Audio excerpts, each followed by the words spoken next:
Assalamualaikum warahmatullahi wabarakatuh. Apa kabar sobat muslim semuanya? Semoga kita selalu diberikan rahmat dan lindungan dari Allah Subhanahu wa ta'ala.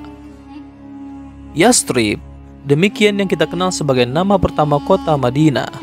Menurut sejarawan kota Madinah menyebutkan bahwasanya yang pertama kali mendirikan kota tersebut ialah seorang lelaki yang bernama Yathrib. Dia merupakan salah seorang dari keturunan Nabi Nuh alaihissalam, dari generasi ke-6 atau generasi ke-8 yang memimpin sebuah kabilah bernama Abil. Selanjutnya, kawasan tersebut diberi nama dengan nama pendirinya, yaitu Yathrib. Hal ini untuk mengapresiasi dan menghargai upaya beliau yang memprakarsai berdirinya kota tersebut. Seiring berjalannya waktu, banyak orang dari berbagai penjuru Jazirah Arab, baik secara individu maupun kelompok, mendatangi kota Yathrib. Satu di antaranya adalah kaum Amalik. Mereka berdatangan karena wilayah kota Yathrib tanahnya subur, sehingga mereka menetap untuk bermukim di sana dan membangun komunitas pertanian. Alhamdulillah, apa yang dilakukan oleh kaum Amalik, yaitu bergerak di bidang pertanian, berhasil dengan baik dan sukses. Dalam perkembangan berikutnya, tepatnya sebelum Masehi, kota Yathrib berada di bawah kekuasaan beberapa kerajaan, di antaranya kerajaan Mu'in, Saba, dan Kildan. Selama dalam kekuasaan kerajaan tersebut, tidak banyak perubahan dan dinamika serta perkembangan yang dialami oleh penduduk kota Yathrib. Akan tetapi, secara ekonomi penduduk kota Yathrib mengalami peningkatan kemakmuran dan pertumbuhan ekonomi yang tinggi. Di samping itu, kota Yathrib menjadi lalu lintas bagi para kafilah yang melintas, sehingga hal ini juga mempengaruhi terhadap pemasukan masyarakat. Tahun 586 sebelum Masehi, sekelompok kaum Yahudi yang diusir oleh Nebukadnezar tiba di kota Yathrib. Dan setelah itu juga diikuti oleh beberapa kaum lain yang hijrah ke Yathrib. Dan pada tahun 132 Masehi, 3 kabilah dari kaum Yahudi juga masuk ke Yathrib. Ketiga kabilah tersebut adalah Quraisyah, Nadzir, dan Qainuqa. Setelah sampai di Yathrib, mereka menekuni bidang pertanian dan juga bergerak di bidang industri yang mereka kuasai. Berita kesuburan tanah Yathrib sampai juga ke negeri Yaman. Sehingga pada abad keempat Masehi, kabilah Aus dan Khazraj dari Yaman hijrah ke Yathrib. Agar tidak menjadi persoalan bagi penduduk lain yang sudah lebih dulu datang, maka mereka memilih tinggal di daerah yang belum berpenghuni. Kebetulan saat itu kaum Yahudi membutuhkan banyak pekerja, sehingga kabilah tersebut direkrut menjadi pekerja untuk dikerjakan di pertanian milik kaum Yahudi. Dalam beberapa tahun kemudian, kondisi kabilah Aus dan Khazraj menjadi semakin membaik, terutama secara ekonomi. Kondisi tersebut membuat gusar kaum Yahudi. Mereka takut tersaingi. Sejak saat itulah muncul benih-benih perselisihan di antara mereka. Melihat gejala yang tidak baik, maka para petinggi dari kedua belah pihak sepakat mengajak bertemu untuk mengadakan perjanjian yang pada intinya isinya adalah hidup berdampingan secara damai dan bersama-sama mempertahankan kota Yathrib dari para penjajah. Selang beberapa waktu, kaum Yahudi mengkhianati perjanjian yang telah disepakati dan bahkan berusaha melecehkan penduduk Yathrib serta membunuh beberapa dari mereka. Melihat kaum Yahudi ingkar janji, maka kabilah Aus dan Khazraj meminta pertolongan kepada kerabat dan sepupu mereka yang berada di negeri Syam dari kabilah Ghassasinah. Maka dikirimlah pasukan oleh kabilah Ghassasinah untuk menumpas kaum Yahudi di Yathrib, dan kekuatan kaum Yahudi dapat dipatahkan oleh kabilah Ghassasinah. Setelah itu, mereka kembali membuat kesepakatan untuk hidup berdampingan secara damai. Lagi-lagi, kaum Yahudi membuat ulah mengkhianati kesepakatan yang telah mereka buat bersama-sama. Langkah yang dilakukan oleh kaum Yahudi adalah menyebar fitnah dan permusuhan di antara kabilah Aus dan Khazraj. Kedua kabilah yang masih bersaudara itu terprovokasi dan akhirnya saling serang. Maka terjadilah peperangan sengit di antara keduanya dan berlangsung sampai beberapa dekade. Puncaknya terjadinya perang Bu'ad yang terjadi 5 tahun sebelum hijrah Nabi Muhammad SAW. Dari peperangan tersebut, kedua belah pihak banyak jatuh korban jiwa. Setelah mereka lelah terhadap peperangan yang diakibatkan oleh fitnah kaum Yahudi dan musibah yang disebabkan oleh peperangan tersebut, mereka mulai sadar untuk mencari pemimpin. yang dapat mewujudkan perdamaian dan keharmonisan di antara kedua belah pihak untuk dijadikan raja. Aus dan Khazraj hampir saja menobatkan Abdullah bin Ubay bin Salul sebagai raja mereka. Namun atas izin Allah, diadakanlah pertemuan dua kabilah yang sedang berseteru itu dengan Rasulullah pada musim haji. Dalam pertemuan tersebut, hidayah dari Allah datang pada kedua kabilah dan mereka mengikrarkan diri memeluk agama Islam. Dan jumlah mereka terus bertambah pada tahun berikutnya. Kemudian mereka membaiat Rasulullah pada perjanjian Aqabah pertama, dan pada tahun berikutnya dilanjutkan dengan perjanjian Aqabah kedua yang diikuti oleh beberapa orang dari kedua kabilah yang berseteru tersebut. Akhirnya mereka mengajak Rasulullah dan kaum muslimin di Makkah untuk berhijrah ke kota Madinah. Melalui perjanjian Aqabah tersebut, awal mula terjadinya persaudaraan dan persatuan antara kedua kabilah, yaitu Aus dan Khazraj. Setelah kedatangan Rasulullah SAW, Madinah berkembang pesat, terutama di bidang ekonomi dan sosial budaya. Untuk menjaga kerukunan warga dan untuk mengakomodasi kepentingan masyarakat yang ada di Madinah, termasuk kaum Yahudi, dibuatlah Piagam Madinah yang mengatur hak dan kewajiban anggota masyarakat. Rasulullah SAW menjadi pemimpin negara dan pemerintahan dan menyebarkan ajaran Islam ke seluruh penjuru Jazirah Arab. Setelah Rasulullah SAW wafat, Madinah tetap melanjutkan risalah keimanan dan pengetahuannya.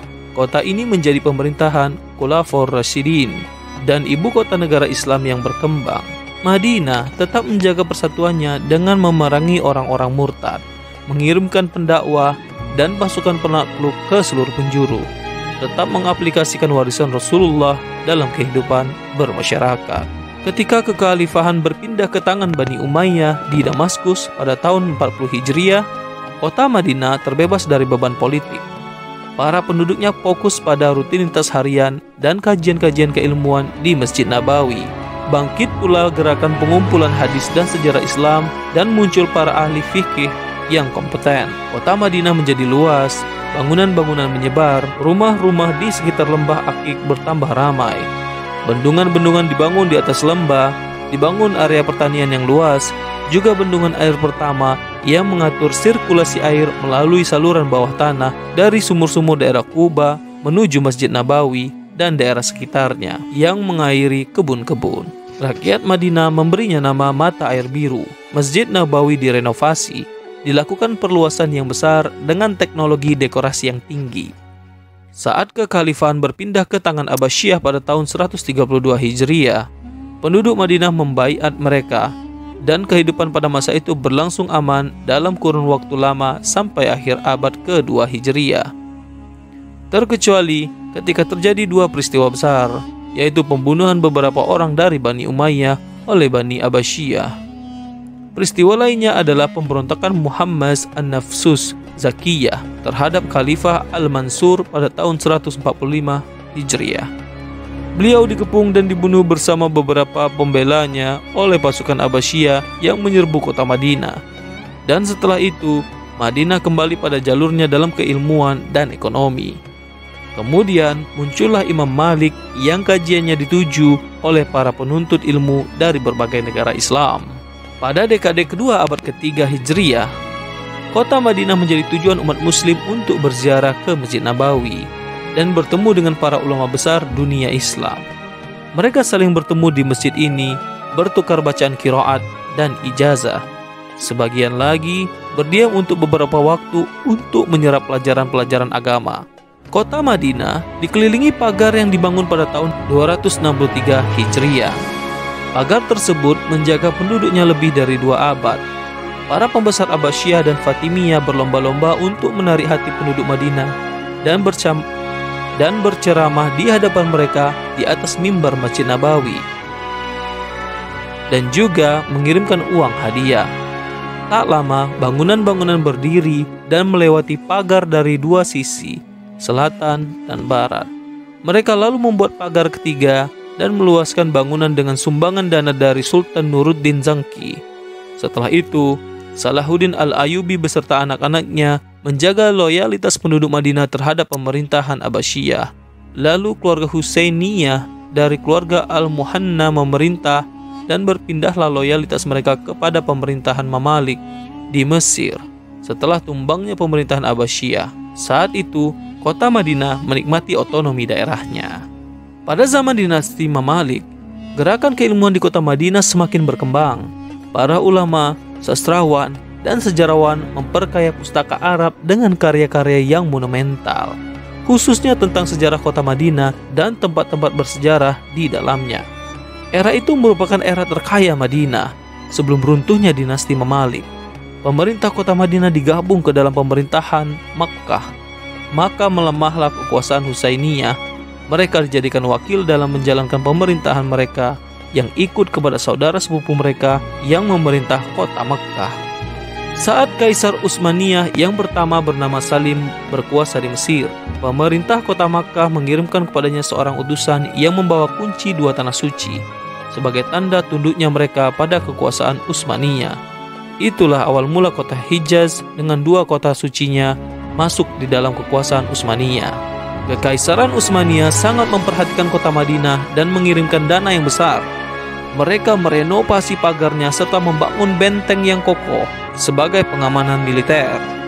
Mereka juga mengatur sistem pemerintahannya dan tetap menjadikan pemerintahan kota Madinah bergabung dengan pemerintahan Makkah seperti sebelumnya.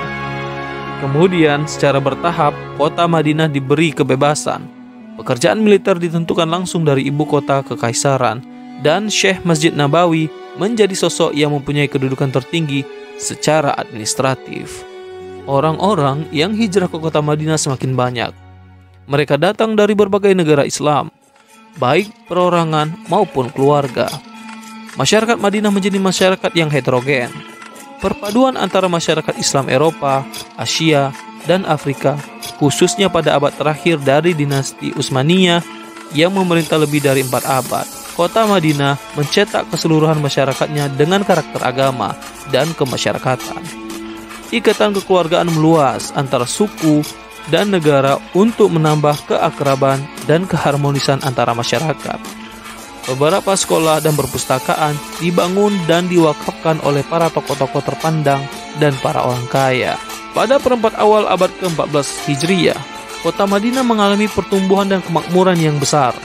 Kabel telegraf dan rel kereta api sudah memasuki Madinah atas prakarsa Sultan Abdul Hamid II yang berusaha keras untuk membangunnya demi kemudahan kaum muslimin menjalankan kewajiban ibadah haji, sekaligus agar menjadi jalur penghubung antar wilayah dalam negeri.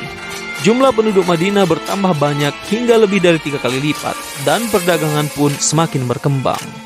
Saat terjadi Perang Dunia I, posisi sulit dinasti Utsmaniyah yang saat itu dikuasai oleh kelompok Persatuan dan Kemajuan mengakibatkan kota Madinah mengalami kerugian yang besar. Pemimpin kota Mekah saat itu, Syarif Hussein, dan anak-anaknya memimpin revolusi besar melawan Kekaisaran Utsmaniyah dan berusaha menjatuhkan kekhalifahan. Dunia Islam terpecah belah di antara mereka. Dan pemimpin Utsmaniyah yang pertama, Fakhri Pasha, mengorbankan jiwa raganya dalam membela kota Madinah yang kala itu dikepung oleh tentara Syarif Hussein. Beliau menganjurkan penduduk Madinah untuk hijrah keluar kota untuk menyudahi pertempuran yang belum pernah terjadi sebelumnya. Kemudian, Fakhri Pasha menyuruh mereka yang belum keluar dari kota Madinah meninggalkan kota tersebut, hingga hanya sedikit yang tersisa dari penduduk Madinah, yaitu beberapa keluarga saja. Pada awalnya, penduduk Madinah rela menghadapi kondisi tersebut, tapi ketika beban peperangan semakin berat, orang-orang yang berhijrah dari Madinah mengalami hal-hal yang pahit.